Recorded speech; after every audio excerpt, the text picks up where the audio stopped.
प्रणाम प्रभु। अनेक बार मैं आपके दर्शनों के लिए आया प्रभु। कभी नंद भवन के झरोखों से आपके दर्शन करके चला जाता था, तो कभी दूर किसी वृक्ष की आड़ से आपको निहार लिया करता था।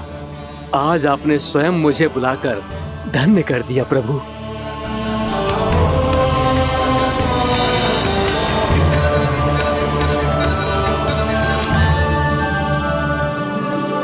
मैंने आपको यहाँ एक विशेष कारण से बुलाया है।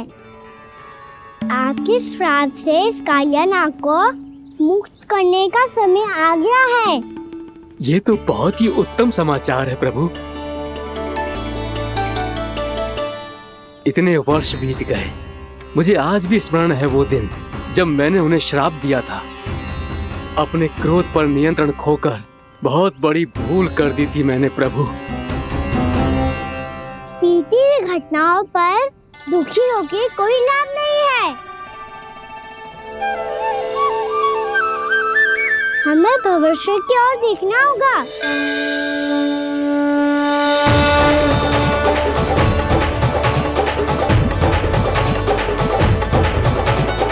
आदेश कीजिए प्रभु, क्या आज्ञा है आपकी? जब मैं कालिया नाग का सामना करने जाऊं, तो आप यहीं रहेगा। आपको अपने आप पता चल जाएगा कि कब क्या करना है। और हाँ, लौटते जाते समय नारद मुनि से कहिएगा, वो आकर मुझसे भेंट करे। अवश्य प्रभु, प्रणाम। क्या इसने सच्ची में देवर्षि नारद को बुलाया है? नारायण नारायण, आपको संदेश भेजने की आवश्यकता नहीं थी। आप स्मरण करते और मैं चला आता। तुम्हारा कल्याण हो नारद।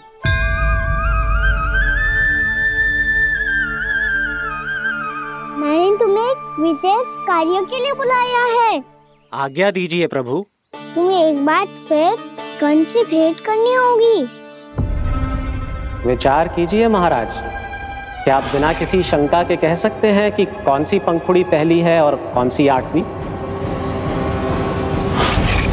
उस दुष्ट से भेंट करना स्वयं कीचड़ में उतरने के समान है प्रभु। कमल पुष्प प्राप्त करना हो तो कीचड़ में उतरना पड़ता है नारद। आपका आदेश तो मैं स्वप्न में भी नहीं टाल सकता प्रभु। कंस कालिया नाग के बारे में जान गया है, पर वो उसका सामना करने का साहस नहीं कर पाएगा। मैं आतुर हूँ प्राप्ति, मूर्ख नहीं। मेरी बुद्धि फिर नहीं गई है। मैं स्वयं उस कालिया जैसे महाविषैले सर्प के सामने खड़ा हो जाऊं और अपने ही काल को आमंत्रित कर लूं। तो फिर अपने लाभ के लिए उसका प्रयोग करने का कोई और उपाय सोचिए स्वामी। कुछ ऐसा कीजिए कि यमुना नदी का पूरा जल विषैला हो जाए और वृंदावन वासी उसका उपयोग करे, और आपका काल कहलाने वाला वो बालक स्वयं काल के गाल में चला जाए। उत्तम उत्तम सुझाव है प्राप्ति। अब मुझे उस कालिया तक पहुंचने का मार्ग ढूंढना होगा। उसको विवश करने का कोई उपाय ढूंढना होगा, क्योंकि व्यक्तिगत रूप से उससे भेंट करना असंभव है। असंभव। आप सही कह रहे हैं प्रभु। कंस में उतना सामर्थ्य नहीं कि वो कालिया नाग का सामना स्वयं कर सके। वैसे तो कालिया गरुड़ देव का भी सम्मान नहीं करता, तो फिर वो कंस का सम्मान क्यों करेगा भला? नहीं करेगा, पर कंस तुम्हारा सम्मान अवश्य करेगा नारद। तुम्हारी बातें भी सुनेगा और मानेगा भी। ये मेरी योजना का बहुत ही महत्वपूर्ण भाग है। तुम कंस के पास जाओ और कहो कि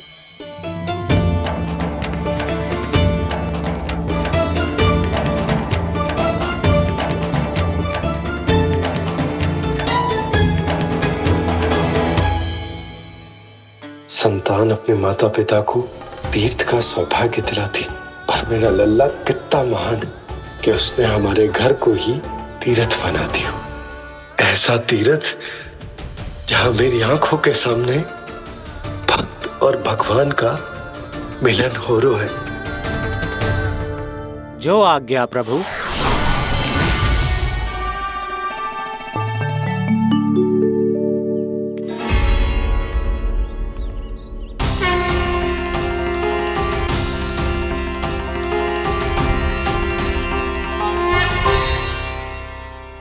बाबा, कान्हा, ये सब क्या चल रहा है?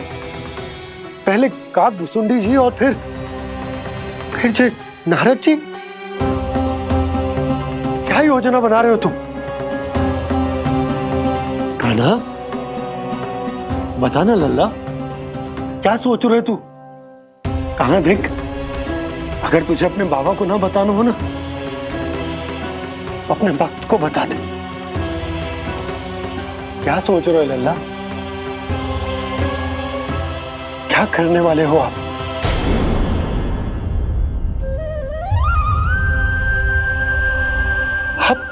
आप इतने दुखी क्यों हो? कान्हा, कान्हा, क्या होगा? क्योंकि मुझे आभास हो गया है बाबा, समय आने वाला है। कौन सा समय आने वाला है लल्ला? शीघ्र सब कुछ बदलने वाला है। भैया को मेरा सत्य पता चल जाएगा बाबा।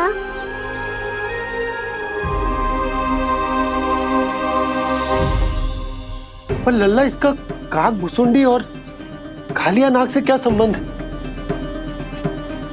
ऐसा क्या हुआ था और क्या होने वाला है?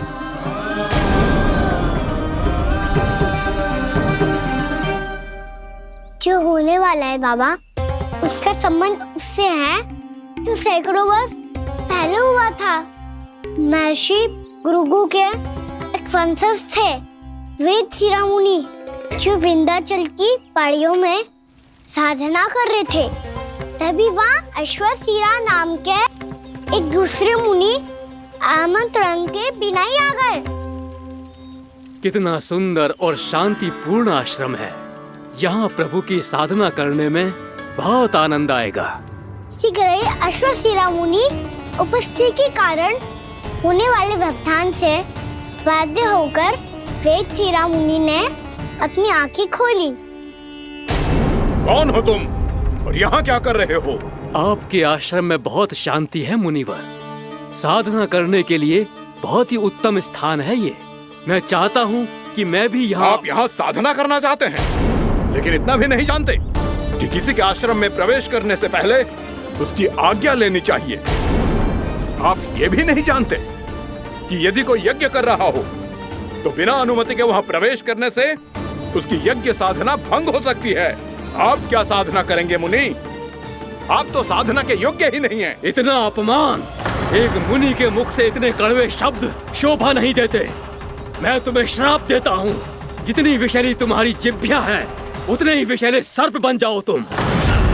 और ऐसा सर्प जो सांस भी ले तो निकट का वातावरण दूषित हो जाए। तुम्हारे इस दुस्साहस के लिए मैं तुम्हें श्राप देता हूँ कि तुम अभी इसी क्षण कौवा बन जाओ, और ऐसा कौवा जो कांव कांव करके अनर्गल प्रलाप करता रहे।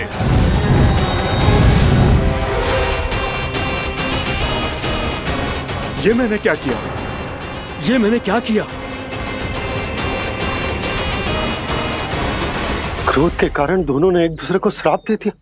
पर दोनों ही मेरे भक्त थे, और भगवान होकर मैं अपने भक्तों को इतनी कठिनाई में कैसे देख सकता था।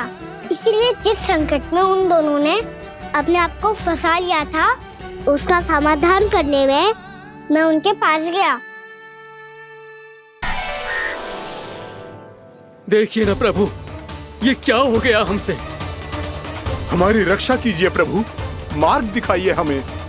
क्रोध पर नियंत्रण ना होने के कारण आप दोनों ने एक दूसरे को बहुत ही भीषण संकट में डाल दिया है। आप दोनों ही तपस्वी, तप के बल से दिए गए आपके श्राप को लौटाना भी संभव नहीं है। प्रभु कोई तो उपाय होगा, हम आपके शरण में हैं प्रभु। अपराध तो हमसे हुआ है प्रभु, पर अब आपसे ही आशा है। कुछ ऐसा कीजिए भक्त वत्सल, जिससे हम दोनों के श्राप का प्रभाव कुछ कम हो जाए। आप दोनों ही मेरे भक्त हैं, इसलिए आपकी पीड़ा का निवारण करने का एक उपाय है मेरे पास। वेद शिरामुनि, जब आप कालिया नाग बनेंगे तो आपको मेरे चरणों को अपने शीश पर धारण करने का सौभाग्य मिलेगा। और अश्र शिरामुनि, आप काग योनि होने के बाद भी आप श्रेष्ठतम ज्ञान और सर्वाधिक यौगिक सिद्धियों के स्वामी होंगे और प्रवचन दिया करेंगे। इसके बाद अश्वशिरा मुनि काक भुसुंडी बन गए, जिन्होंने आगे चलकर स्वयं गरुड़ देव को रामायण सुनाई। और मुनि वेदशिरा महर्षि कश्यप और देवी कत्रियों के पुत्र कालिया नाग बनकर जल में। और अब वही कालिया नाग जमुना जी में, जिनके कारण जानकी के प्राण लगभग चले ही गए थे। अब कालिया नाग को उचित स्थान पर भेजने का समय आ गया है बाबा। पर ये तो अच्छी बात है कान्हा, वेदशिरा मुनि को दिया हुआ तुम्हारा वचन भी पूरा हो जाएगा, जमुना जी की शुद्धि भी हो जाएगी। इस सब के बाद भी तुम दुखी क्यों हो? क्योंकि इसके बाद मैया के सामने मेरा रहस्य खुल जाएगा बाबा। उन्हें पता चल जाएगा कि उनका बालक कोई साधारण बालक ना है। भविष्य में जो होने वाला है उसे सबके सामने घटने से रोकना मेरे लिए भी संभव ना होगा। मैया को सब पता चल जाएगा। क्या पता चल जाएगा रे मुझे?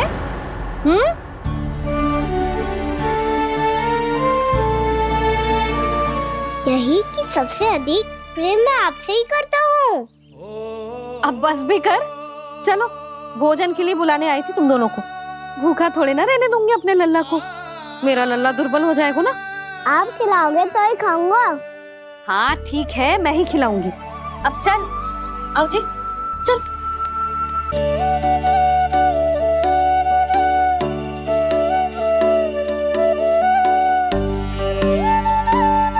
मैया खेलो ना मेरे साथ। मैया सुनो ना, मेरी बात ना मानोगी? अभी बहुत कार्य पड़े लल्ला, देख जानकी को औषधि भी देने जानो है ना। औषधि मैं दे दूंगा, फिर तो खेलोगी ना आप मेरे साथ। पिछले कुछ दिनों से अपनी मैया का अधिक से अधिक प्रेम पाने का प्रयास करो है कान्हा। इसका तो एक ही अर्थ हो सकता कि कछु बहुत बड़ो होने वालों है। कान्हा रुक जा लल्ला। कान्हा क्यों तंग कर रहा है? मैया को पहन लेना। कान्हा, कान्हा, ये क्या करो तूने?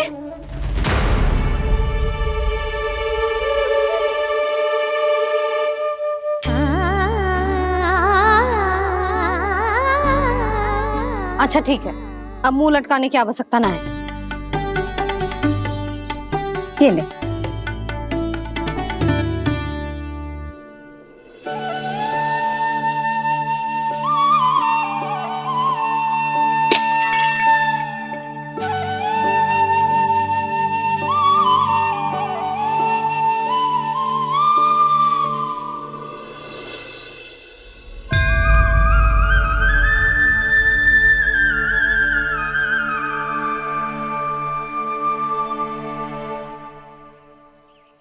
तंग करे मैया को खिजाए, खेले रूठे मनाए, लीला अनोखी करके शरारत, कान्हा दंड भी पाए।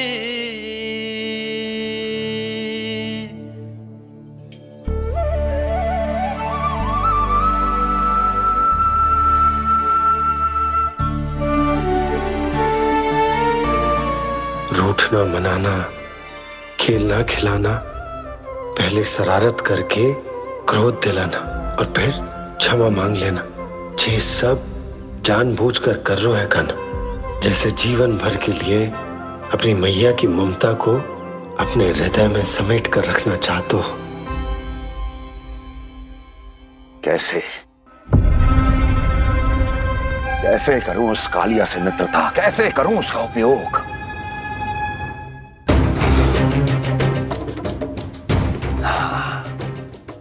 उस पर आक्रमण कर देता हूं और उसे किसी ना किसी तरह से यह विश्वास दिला देता हूं कि यह आक्रमण उस विष्णु अवतार ने किया है। फिर वो क्रोध में आकर सारे वृंदावन वासियों को अपने विष से समाप्त कर देगा।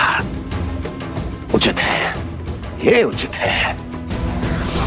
नारायण हरि, नारायण हरि।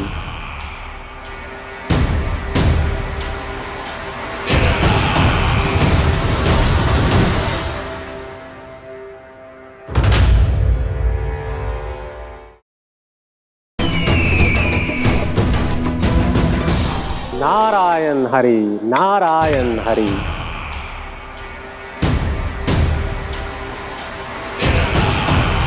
प्रणाम देवर्षि। किस योजना में कितना लाभ है और कितनी हानि, यह आंकलन करते करते थक गए होंगे मथुरा नरेश। देवर्षि, आज मेरा ध्यान कैसे आ गया आपको? आप तो सदैव ही मेरे ध्यान में रहते हैं महाराज कंस। सत्य तो यह है कि मथुरा में जो भी हो रहा है मुझसे छिपा हुआ नहीं है। मैं जानता हूं कि आप किसी भी असुर को वृंदावन क्यों ना भेजें, और वो असुर कितना भी शक्तिशाली क्यों ना हो, कृष्ण का सामना नहीं कर पाता। या तो पराजय स्वीकार करके आपके पास लौट आता है, या तो फिर वीर गति को प्राप्त हो जाता है।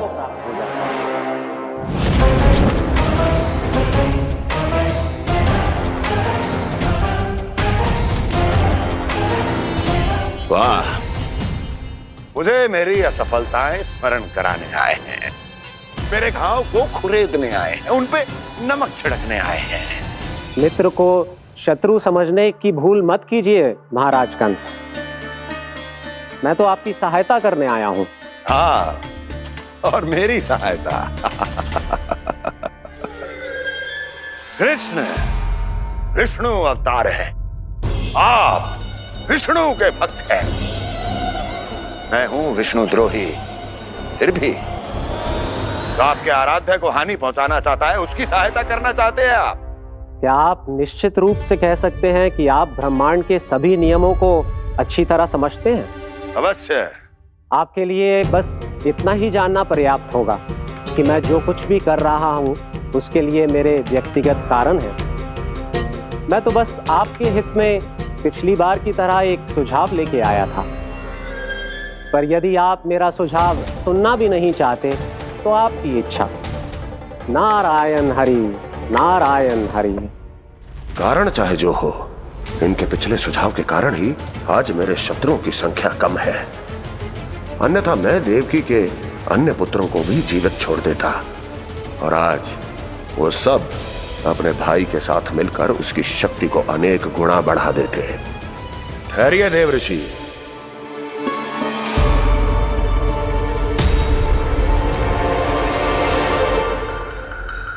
बताइए क्या सुझाव है आपके पास?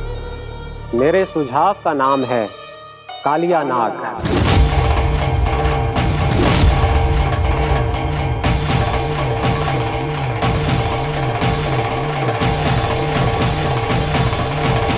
उसके विषय में मैं जानता हूं देवर्षि।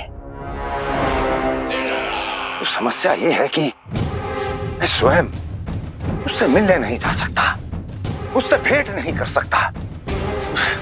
उस कृष्ण की हत्या के लिए उसको वृंदावन जाने के लिए तैयार नहीं कर सकता। तो मत जाइए उसके सामने, और ना उसे भेजिए कृष्ण के सामने। हर बार आप किसी न किसी असुर को अपने शत्रु के क्षेत्र में भेजते हैं, जहां शत्रु उसका सामना करने के लिए पूरी तरह से तैयार होता है और आपका असुर मारा जाता है। इस बार शत्रु को युद्ध स्थल चुनने का अवसर मत दीजिए महाराज। इस बार योजना का जाल ऐसे बुनिए कि कृष्ण स्वयं उसके पास जाने के लिए विवश हो जाए। कालिया नाग स्वयं काल है, मृत्यु का दूसरा नाम है। उसके विष का उपयोग अपने लाभ के लिए कीजिए महाराज। वैसे कालिया के विष की अधिकता का अनुमान तो होगा ही आपको।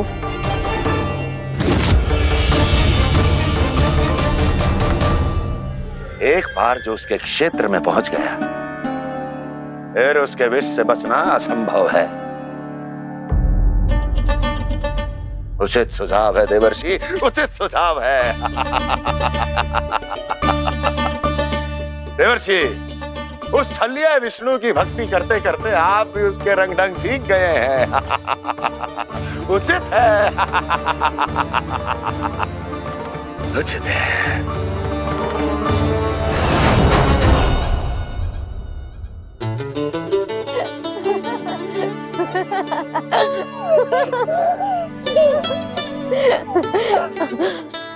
बस बस, बहुत आनंद ले लियो लल्ला। बस अब दूध पी ले। ठहर ठहर, गर्म है। जी ले। ले भी।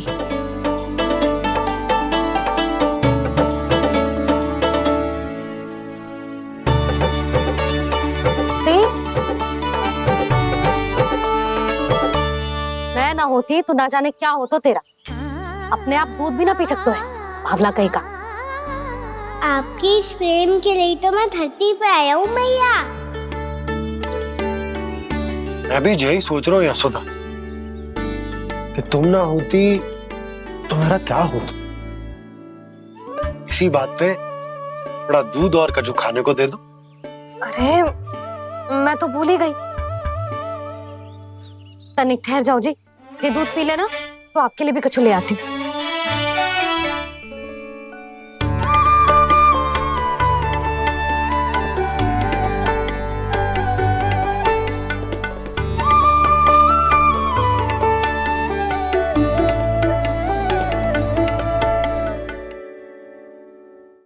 प्रणाम महाराज। आपकी आज्ञा के अनुसार बिल्कुल वैसा ही पत्र तैयार किया है जैसा आप चाहते थे।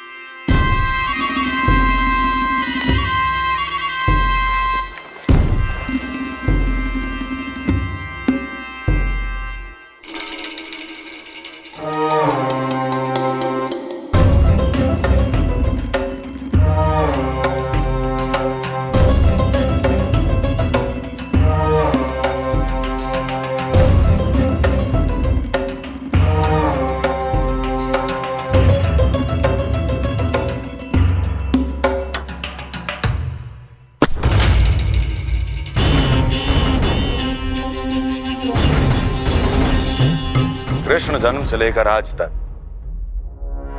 ये मेरी सबसे महत्वपूर्ण योजना है। इसका सफल होना निश्चित है दूत, किंतु केवल वही करना जैसा मैंने कहा है। जाओ।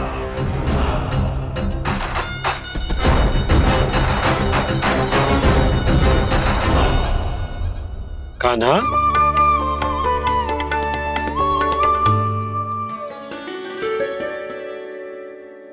क्या होगा? बाबा मैं चाहता हूँ कि मैया की स्वमता क्रिस्टल फ्रेम की वर्षा मुझ पे सरते ऐसे होते रहे। वो तो होती रहेगी लल्ला। अपने लल्ला के लिए किसी मैया का प्रेम कभी कम हो सकता है भला?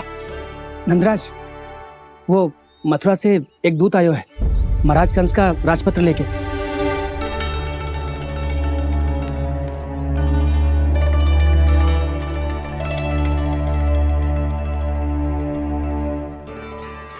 कान्हा, अब क्या करने वाला है? तेरे बाबा कहाँ गए? हाँ? कंस मामा का खेल आरंभ हो गया है, पर मैया वो सब सुनेगी तो व्यर्थी चिंतित हो जाएगी। बस थोड़ा बाहर गया मैया, कछु खा रही से। बाहर इस समय? मैया क्या होगा? मैया देखो ना, पीठ पे कछु हो रहा है। मेरा हाथ ना पहुंचो, आप करो ना। दिखा यहाँ। क्षमा करना मैया, पर अभी बाबा को ही संभालने दो ये सब। कहिए, क्या संदेश लाए हैं आप? नहीं नंदराज, नहीं। महाराज कंस का आदेश है कि ये संदेश सभी गांव वालों के साथ ही पढ़ा जाए। ठीक है, मैं गांव वालों के सामने पढ़ दूंगा, पर मुझे तो दीजिए पढ़ने के लिए। महाराज की आज्ञा का पालन करना आपके लिए भी आवश्यक है नंदराज। सभी गांव वासियों की सभा बुलाइए। बंसी, सभी गांव वालों की सभा बुलाओ। राजपत्र में ऐसा क्या संदेश भेजो है कंस ने? अब मेरे पत्र को पढ़कर सब भौचक के रह जाएंगे। और वो कृष्ण, उस कृष्ण के पांव के नीचे से तो भूमि खिसक जाएगी, आकाश फट पड़ेगा, बिजलियां गिर जाएंगी। प्राप्ति, ओ प्राप्ति, कंस का पत्र स्वयं को बहुत अधिक शक्तिशाली समझता है ना वो। अब देखता हूं कैसे वो इस महासंकट का सामना करता है। वो कृष्ण, वो अपनी मृत्यु स्वयं चुनेगा या मृत्यु की वेदी पर चढ़ा देगा प्रिय वृंदावन वासियों को।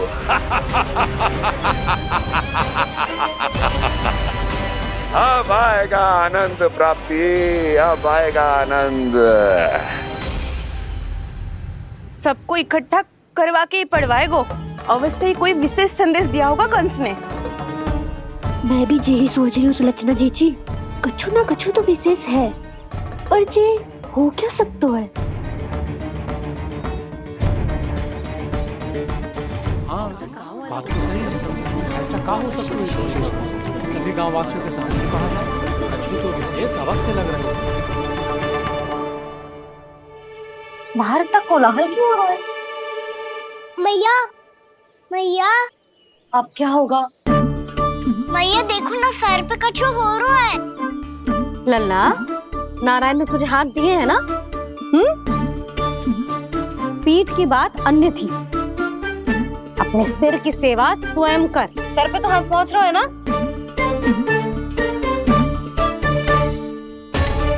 मैया सुनो ना, मैया देखो ना, तीव्र कर कछु हो रहा है। मैया देखो ना, तीव्र कछु हो रहा है।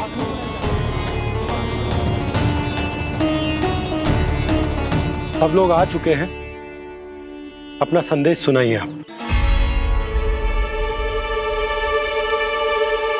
गोपराज नंद और सभी वृंदावन वासियों को सूचित किया जाता है कि मथुरा अधिपति और आप सभी के महाराज कंस ने कल सुबह भव्य पूजा का आयोजन किया है।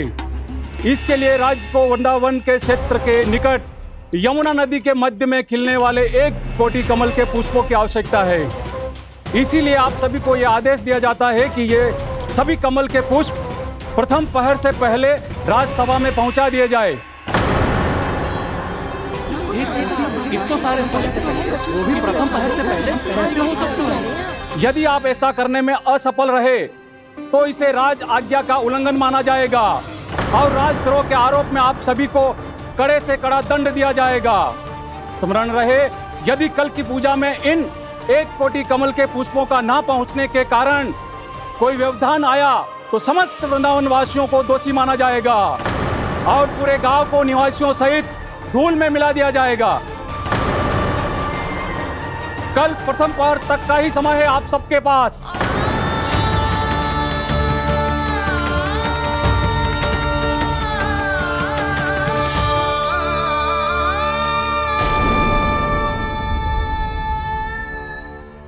कमल पुष्प, वो भी कल प्रथम प्रहर में?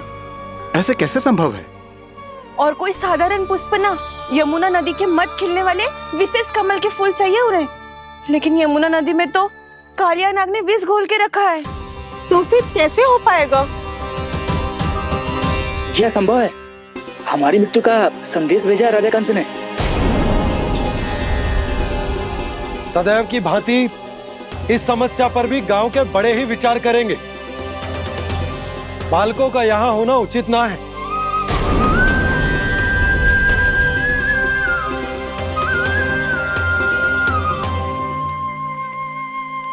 लल्ला ले जे गेंद ले, जा अपने सखाओं के साथ खेल। सुबह उज्जवल, मधुमंगल वसंता, देखो भैया ने क्या दिया है। चलो खेले, बहुत आनंद आएगा आज।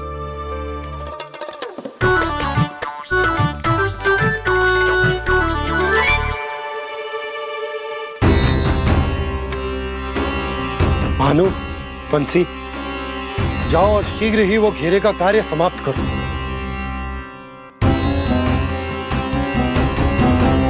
पर कछु ना कछु तो करना पड़ेगा ना। पर हम कर ही क्या सकते हैं? पुष्प लाने को और कोई उपाय है भी तो ना। मैं चला जाऊंगा जमुना जी में। वैसे भी मेरे जीवन के कितने दिन शेष बचे हैं। गांव के लिए, समाज के लिए कुछ करके मरूं, तभी तो शांति मिलेगी। ना काका, यदि आप उस विषैले जल में छलांग लगा भी दोगे, किंतु 1 कोटि कमल पुष्प एकत्रित कर पाना आपके लिए संभव ना है। इससे अच्छा है कि मैं चला जाऊं। यदि मैं मर भी गया तो मेरे पीछे रोने वाला कोई ना है। किसी को कहीं जाने की आवश्यकता ना है। गोप नरेश होने के नाते ये मेरा कर्तव्य है कि मैं आप सबकी रक्षा करूं। नंदराज, आपको जाना है तो जाओ। हरिया, काका, भैया सब चले जाओ। लेकिन आपको पता है वहाँ का जल कितना विषैला है। आप लोग एक क्षण भी जीवित नहीं रह पाओगे। फिर कैसे इकट्ठा करेंगे 1 कोटि कमल पुष्प? आप बात तो सही कह रही हैं शांति। उस दुष्ट कंस ने ऐसी मांग रख के हम सबको फंसा दिया। हम में से कोई भी क्यों न चला जाए और इस संकट का समाधान ना निकलेगा। कान्हा, बताना कौन सा खेल खेलें? गेंद पकड़ खेलते हैं, पर एक बात सुन लो सब, कोई भी तीव्र गति से ना फेंकेगा गेंद को। भैया ने फ्रेम बनाई है मेरे लिए। सब तैयार हो?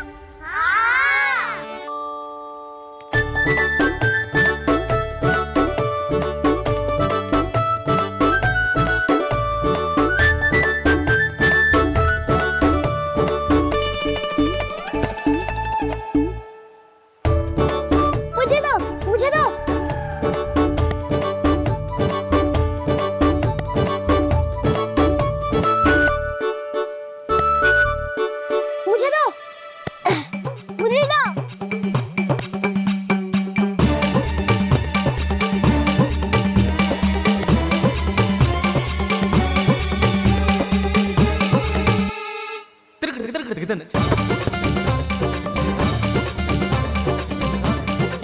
कान्हा, इतनी धीरे से फेंकेगो तो कैसे आनंद आएगो?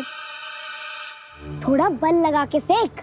हाँ कान्हा, हम अभी बड़े हो गए हैं, तू अब भी छोटे बालकों की तरह फेंक रहा है।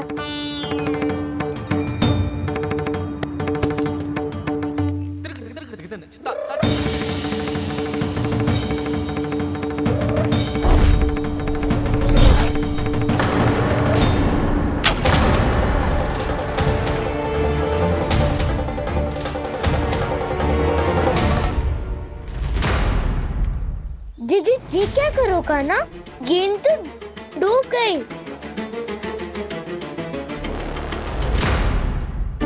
अच्छा, तो ये सब इसकी योजना का भाग था, ताकि ये कालिया का सामना कर पाए। तुम सबने तो कही थी तीव्र गति से फेंको। देखो, फेंकवा दी ना मेरी गेंद मुझसे नदी में। अब मुझे जाके लानी पड़ेगी। रुक जा कान्हा, रुक जा कान्हा। जी क्या बोल रहे थे कान्हा? इसमें तो बहुत संकट है। कोई भी संकट मेरी मैया का उपहार खोने से बड़ा ना है। बहुत प्रेम से बना के उन्होंने दी थी। हे नारायण, कोई उपाय समझ में ना आ रहा है। भैया, अब कैसे करेंगे हम अपने गांव की रक्षा? कीड़े पड़ेंगे उस दुष्ट को। यदि उसके कारण किसी के प्राण चले गए तो कौन सा फल मिलेगा उसे इस पूजा का? तुम सही कह रही हो यशोदा। हमारे पास कोई और दूसरा विकल्प भी तो ना है। यदि हमने मथुरा की राज आज्ञा का पालन ना किया तो इसका दुष्परिणाम पूरे गांव को भुगतना पड़ेगा।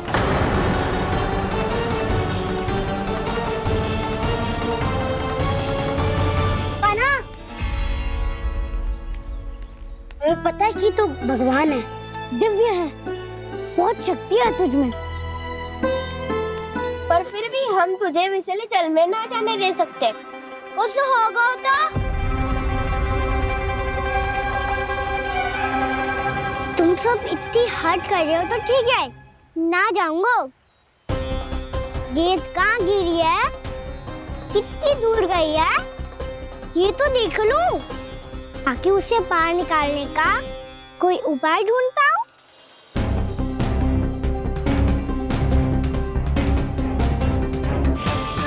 हाँ।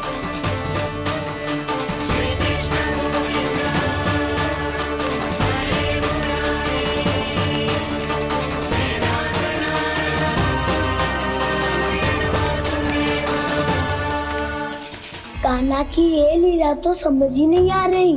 पहले इसने देवश्री नारद को मथुरा जाकर कंस को भड़काने के लिए कहा, फिर स्वयं ही दुखी भी हो गया कि अब इसका रहस्य सबके सामने खुल जाएगा।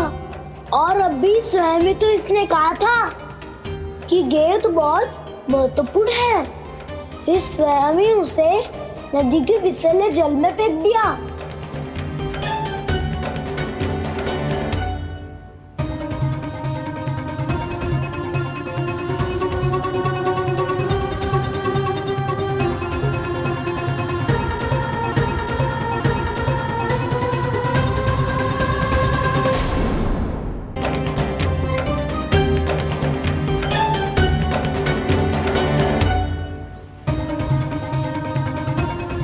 कान्हा, तू ऊपर क्यों चढ़ रहा है?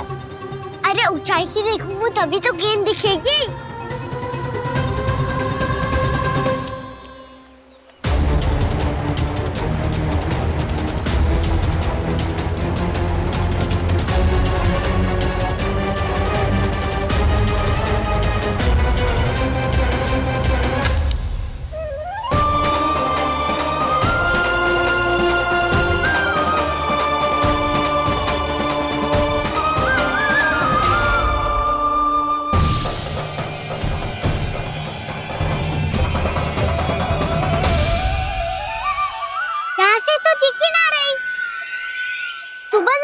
से फेंकी थी ना? ना, वहाँ से फेंकी थी। कहाँ से? नहीं ना, वहाँ से।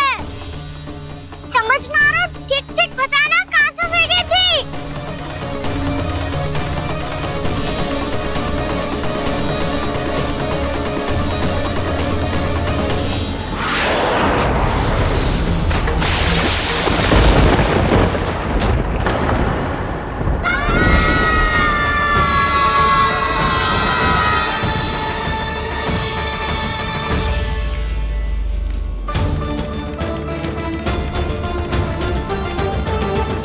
कालिया नाग के क्षेत्र में जाकर कोई भी जीवित वापस ना लौट सको।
कालिया नाग तो उसे देखते ही निकल जाएगा।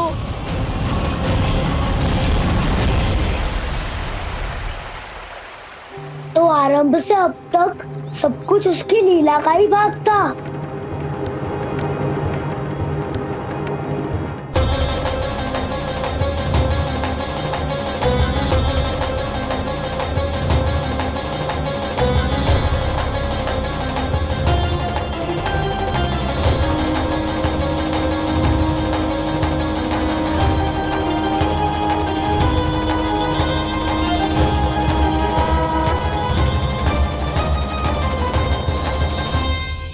इतना सुंदर रूप, मन मोहने वाली मुस्कान, अद्भुत तेज और भगवान जैसी दिव्यता।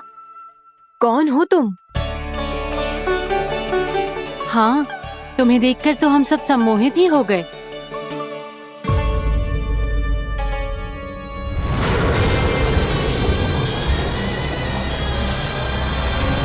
तुम जो भी हो बालक, वापस लौट जाओ। हमारा हृदय तुम्हें ही देखते रहना चाहता है, किंतु यदि हमारे पति जाग गए तो तुम्हें अवश्य हानि पहुंचाएंगे। ये बहुत विषैले है बालक, कालकोट जैसे भयानक। इनके विष से तुम नहीं बच सकोगे।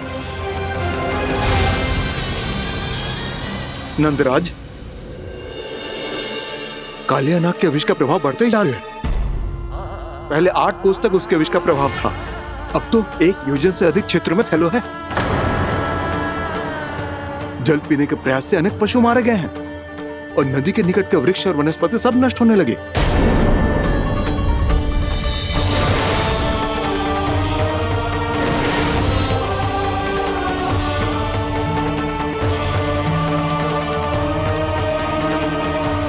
इनके विष की तीव्रता इतनी अधिक है बालक कि इनके संपर्क में आने वाले को तड़पने का भी अवसर नहीं मिलता।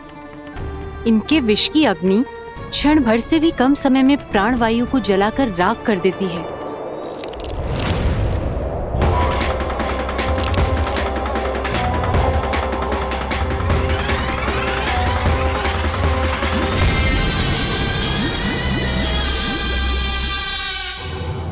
तब तो समस्या और भी गंभीर हो जाएगी। मैंने तो सुनो है कि कालिया नाग कम से कम 2 योजन लंबा है, सैकड़ों फन है उसके।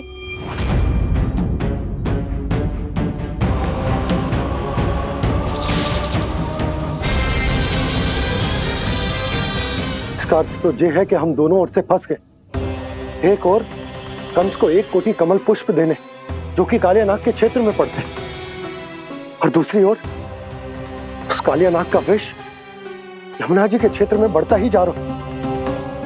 इसके कारण हम ही नहीं, निर्दोष पशु पक्षी भी संकट में। इन दोनों समस्याओं का एक ही समाधान है, उस कालिया नाग का सामना करना।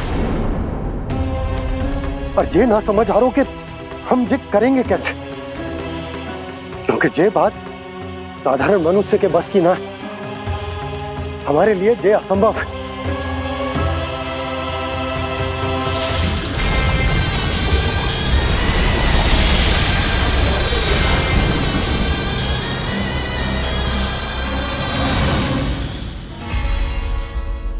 अब तो तुमने अपनी आंखों से भी देख लिया बालक, ये कितने विषैले हैं। नींद में भी विष उगलते हैं। इससे पहले कि तुम्हें कुछ हो जाए, चले जाओ यहाँ से, मान लो हमारी बात। आप सब मुझे जानती भी नहीं और फिर भी मेरी इतनी चिंता कर रही हैं आप। माँ की ममता भेदभाव नहीं जानती। तुम भी किसी के पुत्र हो और हम सब भी माँ हैं। एक माँ को हर बालक में अपनी ही संतान दिखाई देती है, इसलिए हम तुमसे विनती करते हैं, वापस चले जाओ, बचा लो अपने प्राण। मेरी चिंता मत कीजिए, मुझे कुछ नहीं होगा। होगा, अनर्थ होगा यदि ये उठ गए तो।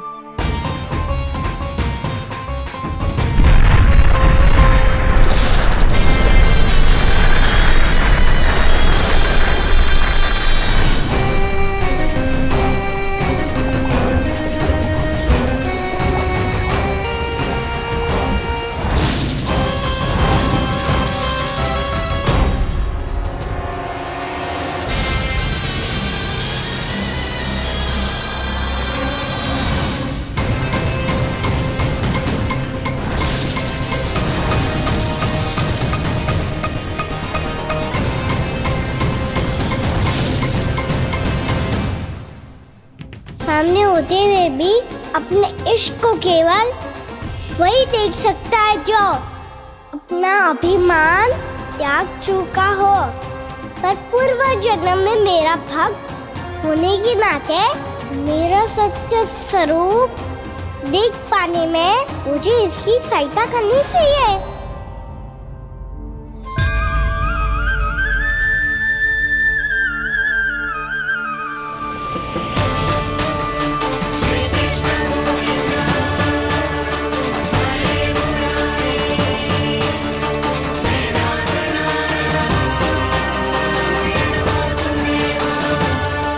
देखो हमारा छोटा सा कान्हा कैसे डट के खड़ा हुआ है, इतने विशालकाय, इतने महाभयंकर सबके सामने।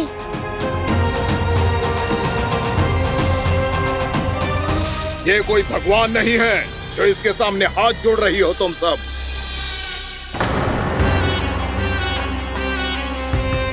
एक सामान्य साधारण बालक है ये, जो ये तक नहीं जानता कि इसके सामने है इसका काल, कालिया। तू कौन है बालक? मेरे इतने निकट आकर भी तू जीवित कैसे है?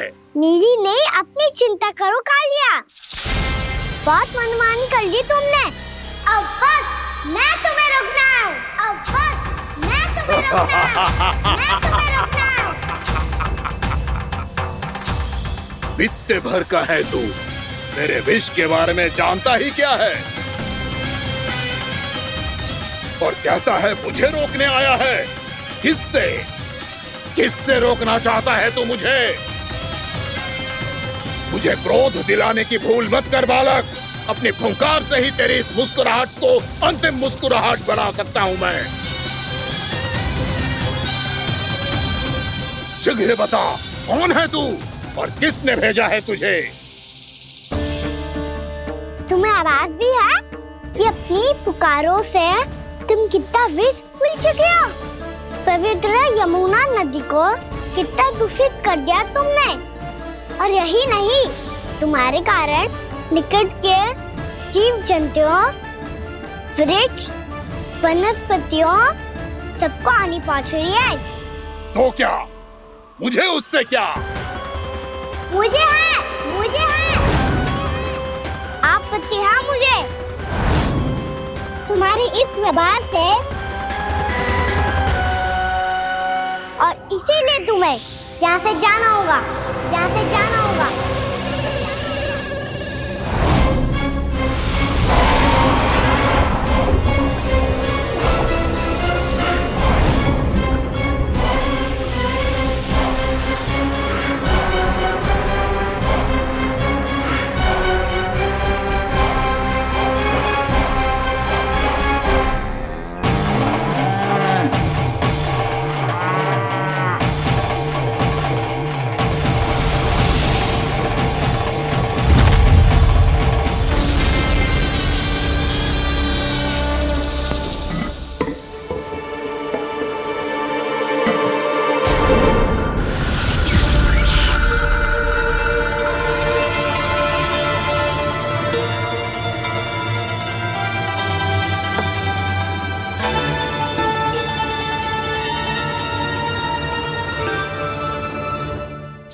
मुझे आदेश देने का साहस भी कैसे किया तूने?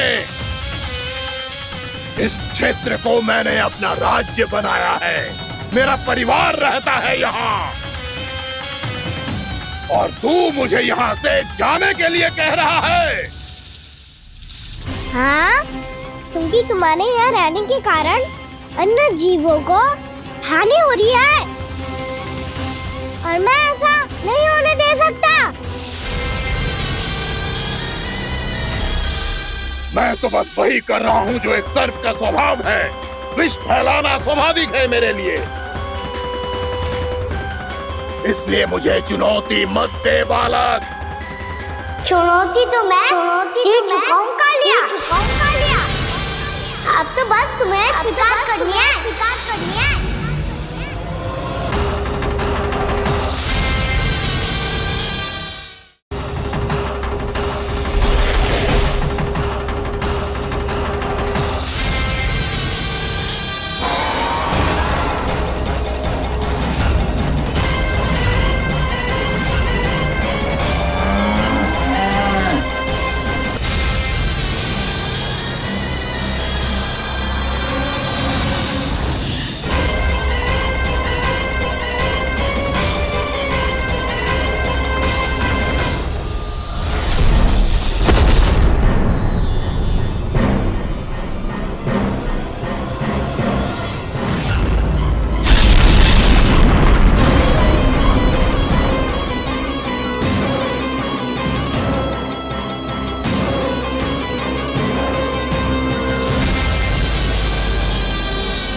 चांदनी दे रहा हूँ, यहाँ से चले जाओ। अपनी भूल को पहचानो कालिया, तुम जो कर रहे हो अनुचित है।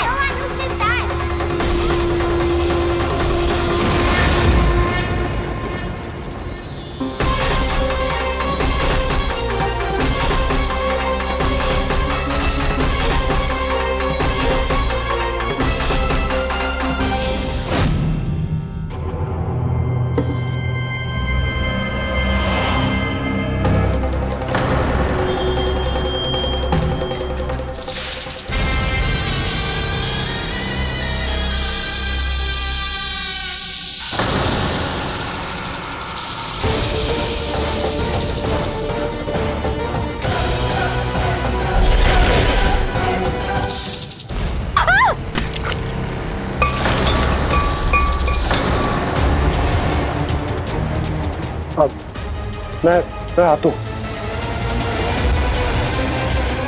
क्या हो गया सुधा? मुझे आवाज हो रहा है जी, कछु ना कछु गड़बड़ है। यशोदा, जो समस्या हमारे सामने है, हम सभी उसका समाधान खोजने में जुटे। तुम विश्वास करो, मैं कोई ना कोई समाधान अवश्य ढूंढ लूंगा। हम कैसे भी करके वो कमल के पुष्प उस कंस तक पहुंचा देंगे। नाना, समस्या उससे कहीं अधिक है, उससे कहीं अधिक बड़ी, उससे कहीं अधिक भयानक है।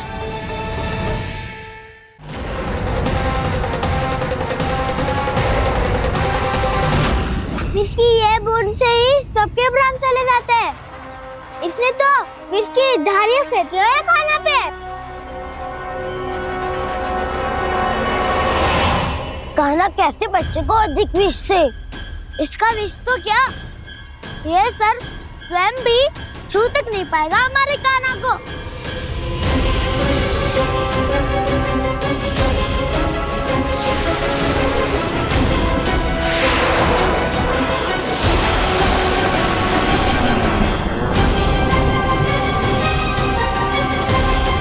तुम्हारे सखा को, मेरे भाई को कोई हानि नहीं पहुंचा पाएगा। ये कान्हा का सत्य चाहे जो हो बलराम, पर अभी तो जो एक बालक ही है ना।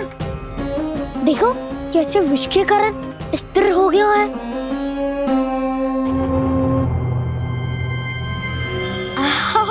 हाउ सर्फ ने कितनी आसानी से अपनी पूंछ से बांध लिया है। मुझे यहाँ से भगाना चाहता था ना तू?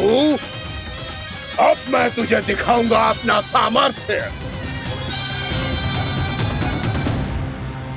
ये मूर्ख किसे बांधना चाहता है अपनी पूंछ में? उन्हें जिनका विस्तार सारे ब्रह्मांड में है, या उन्हें जो स्वयं अनंत है? पर देवराज, प्रभु ऐसा करने ही क्यों दे रहे हैं कालिया को? आप सब भूल रहे हैं देवगण, कालिया पूर्व जन्म में प्रभु का बहुत बड़ा भक्त था। उसी भक्ति का फल मिल रहा है अब इसे। वैसे भी भक्तों के मन का भाव सबल हो तो भगवान तो सहज ही बंध जाते हैं।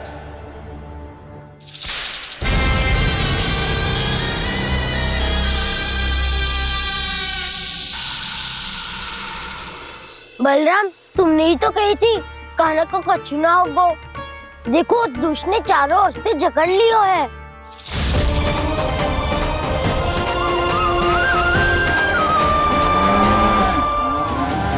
ये क्या कह रही हो तुम?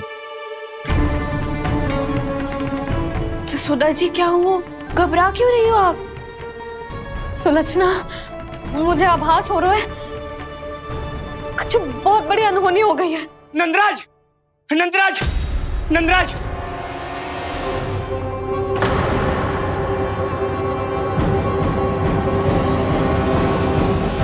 नंदराज, कान्हा ने जमुना नदी में छलांग लगा दी है। कान्हा ने जमुना नदी में छलांग लगा दी है। कान्हा ने जमुना नदी में छलांग लगा दी है। कान्हा जमुना में कूद गया है। मुझे लगा था आज कछु गड़बड़ होने वाली है। मुझे आज कान्हा को ना जाने देना चाहिए था।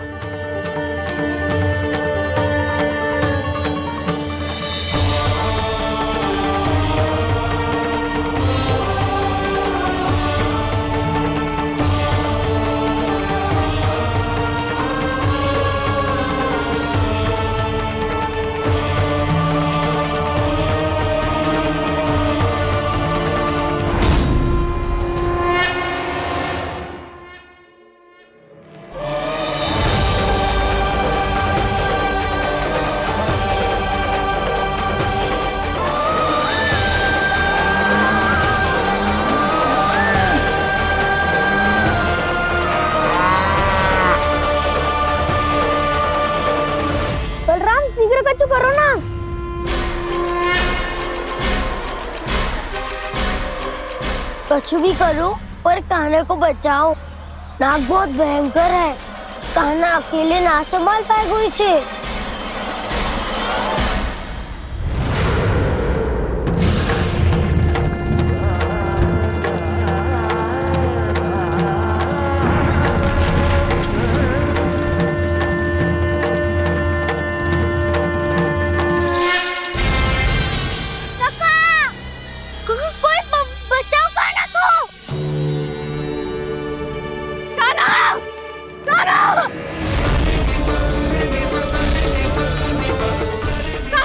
यशोदा, यशोदा रुको। छोड़ दो मुझे, छोड़ दो मुझे। जीजी संभालो, बावली हो गई क्या? जीजी संभालो। कान्हा, कान्हा।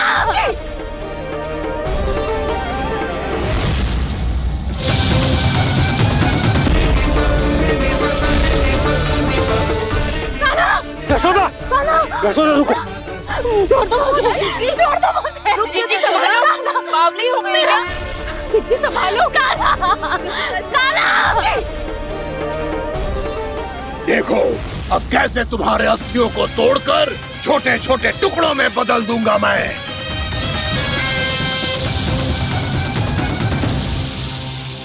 जी आप जाओगी तो आप भी फंस जाओगी। अपने लल्ला के लिए मैं किसी भी संकट का सामना करने के लिए तैयार हूँ। छोड़ो ना यशोदा, हमें कोई और उपाय खोजना पड़ेगा। कोई और उपाय? आप देख ना रही मेरा कान्हा किस दशा में है। कान्हा मैया के वश में नहीं है, नहीं तो ये अपने लल्ला के लिए साक्षात काल का भी सामना कर ले। ये तो केवल कालिया नाग है। हे नागराज, आप मेरे प्राण ले लो पर कान्हा को छोड़ दो। ना नागराज, आप मेरे प्राण ले लो, मैं विरोध भी ना करूंगी। ना नागराज, आप मुझे मार दो पर मेरे कान्हा को छोड़ दो। ना ना ना ना नागराज, मेरे प्राण ले लो, हमारे कान्हा से क्या शत्रुता है आपकी? प्रभु के लिए जो प्रेम यशोदा मैया के हृदय में है, वही इन सभी गोपियों के हृदय में भी है।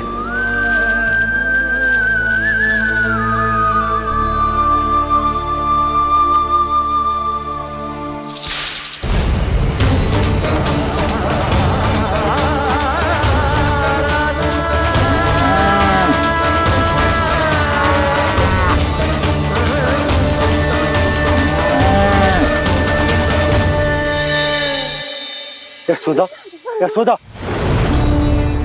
देखो इन गोपियों को, इन गैयाओं को, इन सब के मन में भी तुम्हारी भांति ही ममता भरी हुई।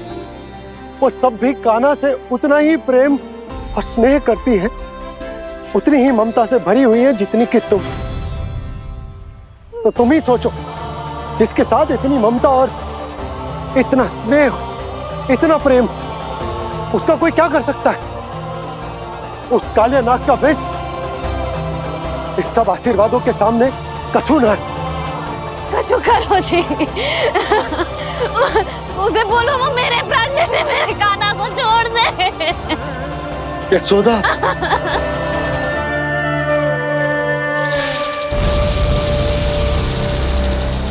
केवल इन्हीं में नहीं देवराज, नाग पत्नियों के हृदय में भी ममता का वही प्रेम उमड़ रहा है। देखिए। मैं आपके हाथ जोड़ती हूँ स्वामी, इस बालक को छोड़ दीजिए। ये अवश्य ही कोई दिव्य आत्मा है स्वामी। हम आपसे विनती करते हैं स्वामी, इस नन्हे बालक को हानि मत पहुंचाइए स्वामी। मेरी पत्नियां मेरे ही शत्रु के लिए विनती कर रही हैं। अब यदि इसके पक्ष में एक शब्द भी कहा तुम सबने, तो मैं इस बालक से पहले तुम सबके प्राण ले लूंगा। हो रहा प्रसन्न नाग कालिया, विजय को निश्चित जान। रोते बिलखते व्याकुल सब, संकट में देख कान्हा के प्राण।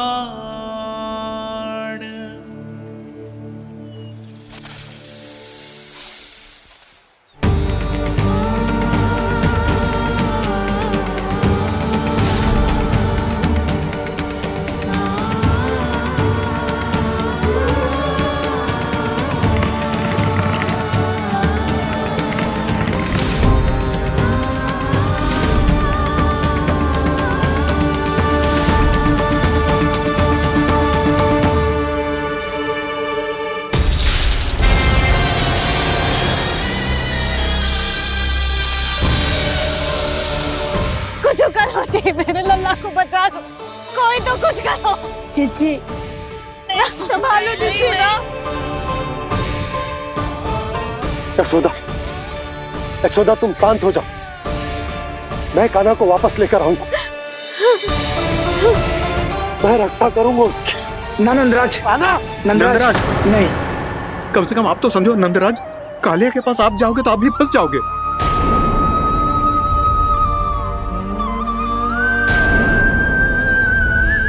बलराम, तेरा भाई इतनी भीषण संकट में है और तुझे जरा भी दुख ना हो रहा? क्या आप सब अब तक नहीं समझ पाए कि कान्हा सच में कौन है? छोटे बाबा, आप तो उसका सत्य जानते हैं ना?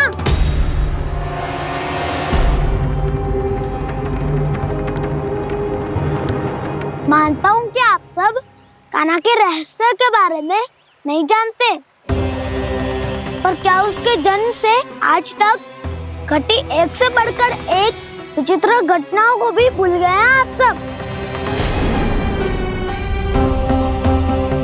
भूल गए हैं कि कैसी पूतना जैसी राक्षसी उसका कुछ बिगाड़ नहीं पाई, कैसे तरनावती जैसा भयानक राक्षस उसे एक खरोच भी नहीं दे पाया था।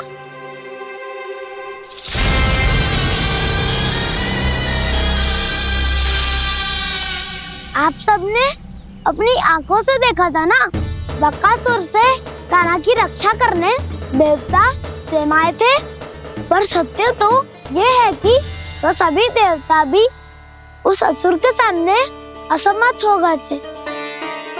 तब कान्हा ने बहुत ही आसानी से उस भयंकर असुर का वध किया था, एक ही बार में धराशायी कर दिया था उसे। तो आप सभी सोचिए, बार बार ऐसे असाधारण कार्य करने वाला बालक साधारण कैसे हो सकता है? अब तो आरंभ से ही सारा सत्य जानते हैं छोटे बाबा।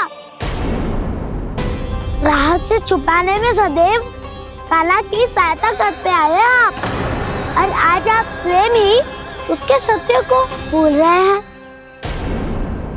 और तुम सब भी तो जानते हो कान्हा की शक्तियों के बारे में, तो क्या तनिक भी विश्वास ना है अपने सखा पे? बलराम, जे तू क्या कह रहे है? मैंने जो कहा उसका एक एक शब्द सत्य है छोटी माँ। यदि प्रभु की इच्छा हुई तभी कुछ ही क्षणों में सब कुछ अपनी आंखों से स्वयं अनुभव कर लेंगे आप।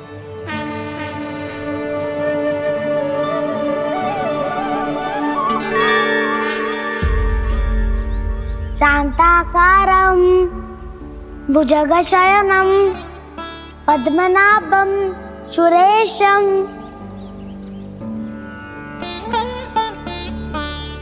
विश्वाधारं गगनसदृशं मेघवर्णं शुभांगं लक्ष्मीकान्तं कमलनयनं योगी वीरध्यानगम्यम्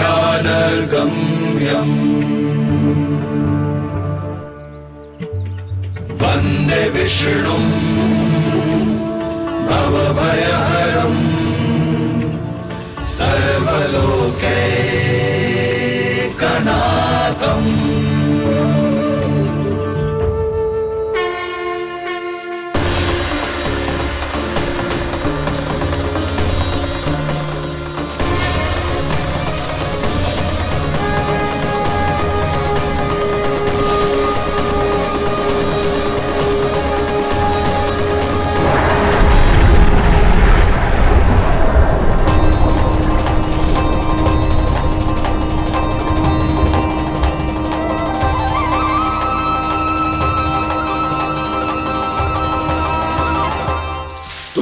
लगता है बालक कि तू मेरी जगत से निकल गया तो अब बच जाएगा तू?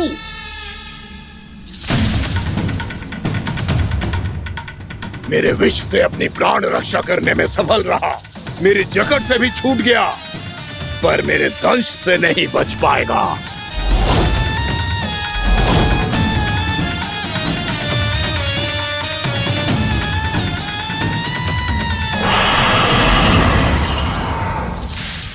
अब भय से भाग रहा है, पर मैं तुझे मृत्यु देकर रहूंगा।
मेरा नन्हा सा कान्हा कितनी देर भाग पाएगा?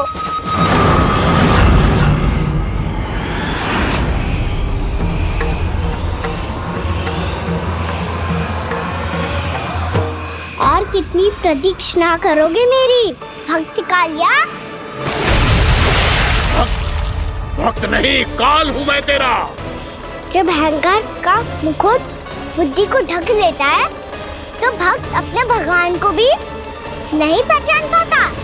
व्यर्थ की पहेली में मत उलझा बालक, ना मैं भक्त हूँ और ना तू भगवान।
जिसके लिए इतने व्याकुल हो रहे थे, उसे छूकर कालिया नाग का हलाहल जैसा विष भी चरणामृत बन गया है और यमुना जी के जल में फैल चुके विष के प्रभाव को भी नष्ट कर रहा है।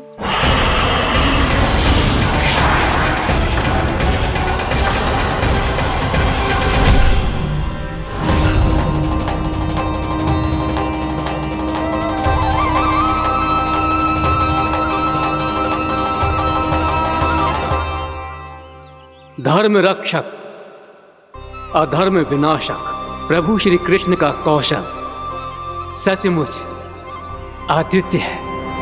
नारायण नारायण।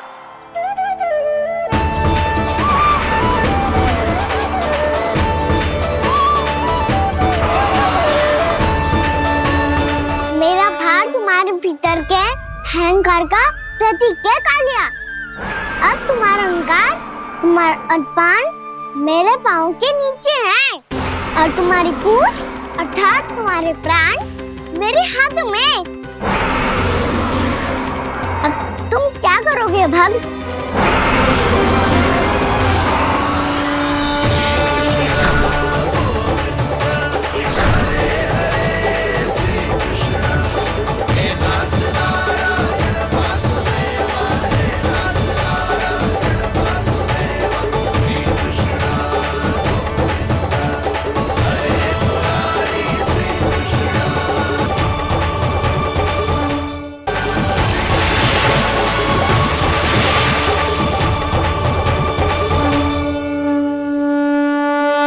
प्रभु, भले ये आपको पहचानने में असमर्थ हो, पर हम सब ने आपको पहचान लिया है।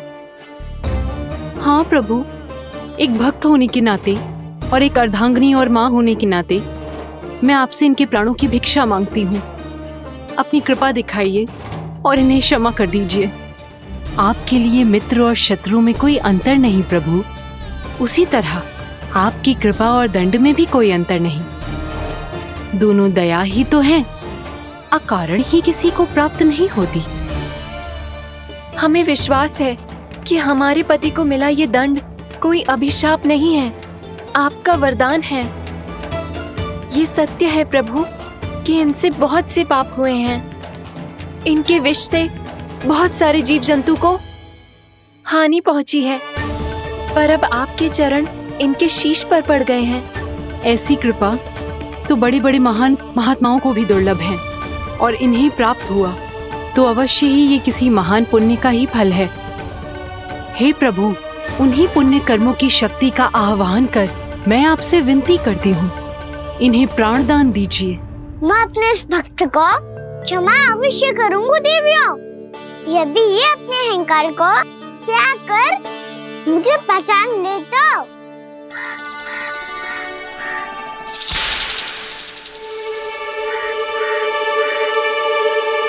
मैं तुम्हें श्राप देता हूँ, जितनी विषैली तुम्हारी जिह्वा है उतने ही विषैले सर्प बन जाओ तुम।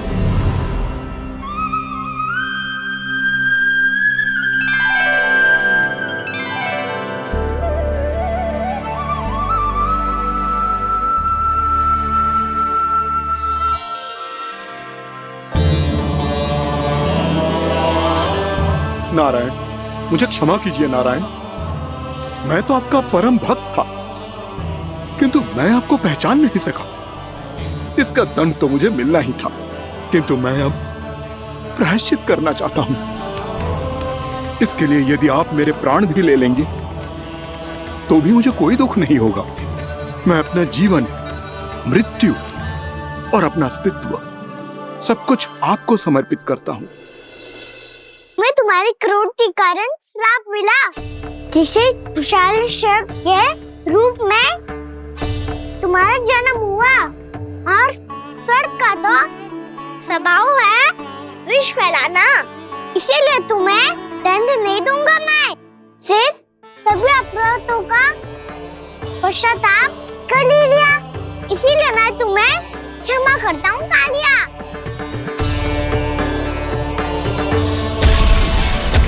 पर तुम्हें यहाँ से दूर समुद्र के बीच जाकर रहना होगा, जहाँ किसी निर्दोष का जीवन तुम्हारे विष से प्रभावित ना हो। मैं चाहकर भी आपकी इस आज्ञा का पालन नहीं कर सकता। मैं असमर्थ हूँ प्रभु, क्योंकि यदि मैं इस क्षेत्र को छोड़कर गया तो मेरी मृत्यु निश्चित है। आपसे क्या छुपा है प्रभु? आप तो जानते हैं कि सर्प जाति और आपके वाहन गरुड़ के बीच अनंत शत्रुता चल रही है, जिसका प्रारंभ नागों के द्वीप नागालय से हुआ था। उस द्वीप पर छोटे जीवों को निगल जाने के लिए सर्प थे, और गरुड़ को सर्पों का स्वाद बहुत प्रिय था, इसलिए वो बार बार नागद्वीप जाने लगा था। पर इस कारण पूरी सर्प जाति उससे आतंकित हो गई थी। इसलिए जब भी गरुड़ वहां पहुंचता तो सभी सर्प छिपने लगते। जब गरुड़ को इसका आभास हुआ तो उसे बड़ा क्रोध आया और वो उत्तेजना में भरकर सर्पों का शिकार करने लगा। भूख ना होने पर भी उन्हें मारने लगा। अब सर्पों के प्राण हरना उसके लिए खेल बन गया था। इस भीषण समस्या का समाधान ढूंढने के लिए पूरी सर्प जाति महान सर्प वासुकी के सामने इकट्ठी हुई। हे महान वासुकी, हमारी सहायता कीजिए। नागद्वीप पर गरुड़ ने आतंक मचा दिया है। पहले तो वो हमें अपना भोजन बनाता था, लेकिन अब हम उसके खेल का साधन बन चुके हैं। भूख हो या ना हो, जब तब आकर वो हमारे प्राण हर लेता है। अनुचित हिंसा के इस प्रथा का आरंभ सर्पों ने ही किया है। पहले आप सबने पूरे द्वीप पर अधिकार कर लिया, फिर आहार के साथ साथ आनंद के लिए भी आप सभी ने निर्दोष जीवों की हत्या की। और जब सृष्टि का संतुलन बनाए रखने के लिए गरुड़ आपको अपना आहार बनाने आया, तो आप सब अपने प्राणों की रक्षा के लिए छिपने लगे। तो फिर गरुड़ का उत्तेजित होना तो स्वाभाविक ही था। नागनाथ, जो हमने अन्य जीवों के साथ किया वही अब हमारे साथ हो रहा है, परंतु ये भी तो सृष्टि के संतुलन के विरुद्ध ही है ना? अवश्य है, इसलिए मैं गरुड़ से चर्चा करूंगा। धन्यवाद प्रभु।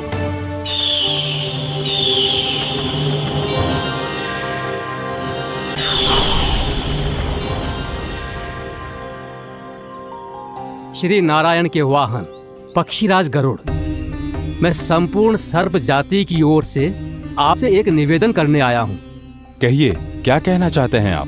हे पक्षीराज, यदि आप हम पर ऐसे ही आक्रमण करते रहे तो शीघ्र ही हमारी प्रजाति समाप्त हो जाएगी। इसीलिए हमारी आपसे विनती है, यदि आप उचित समझें तो सर्पों के किसी एक घर से हम आपको एक सर्प प्रतिदिन अर्पित करेंगे। आप उसको आहार बनाइए और अन्य सर्पों को जीवित रहने का अधिकार दीजिए। मुझे स्वीकार है। तब से प्रतिदिन किसी एक घर से एक सर्प गरुड़ के भोजन के लिए भेजा जाने लगा। समय के साथ मेरे घर की भी बारी आई, परंतु मैंने एक बहुत बड़ी भूल कर दी। समय आ गया है स्वामी, आज गरुड़ के आहार के लिए इसे चुना गया है। कौन है यह गरुड़ और क्यों दूं मैं इसे कोई भेंट? स्वामी, सभी सर्प राज्यों और गरुड़ के बीच में यही समझौता हुआ है, हमें इसका सम्मान करना ही होगा। मैंने कोई समझौता नहीं किया, मैंने कोई वचन नहीं दिया और ना ही मैं किसी गरुड़ से भयभीत होता हूँ। यदि इस राज्य में किसी को सर्पों को अपना आहार बनाने का अधिकार है तो वो केवल मुझे है। अब से गरुड़ को दी जाने वाली हर भेंट मुझे दी जाएगी, महाविषधारी महान नागराज कालिया को। ये और कुछ नहीं, मेरा अभिमान था प्रभु, और ये मेरे इस जन्म की सबसे बड़ी भूल थी।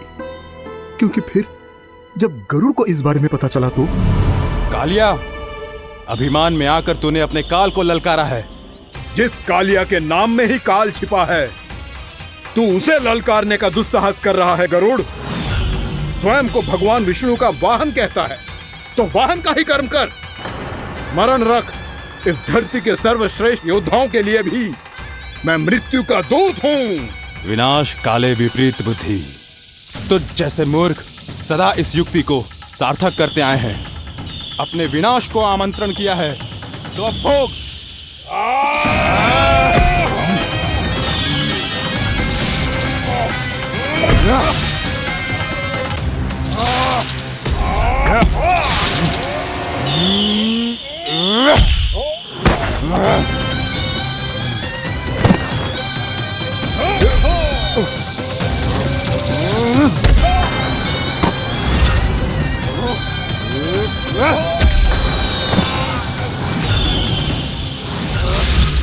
जिसने मेरा भोजन चुराने की धृष्टता की है, वो इसी योग्य है।